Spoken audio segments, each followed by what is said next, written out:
એ લોલિયાના પાદરમાં પગ મેકીને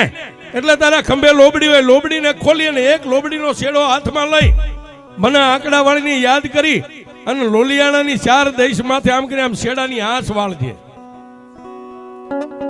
એ આંસ વાળ અને દીકરીના ખોળિયામાં જે કારણ છે ને એને જો મારી લોબડીના શેડે ન લઉં તો તારી આંકડાવાળી મેલડી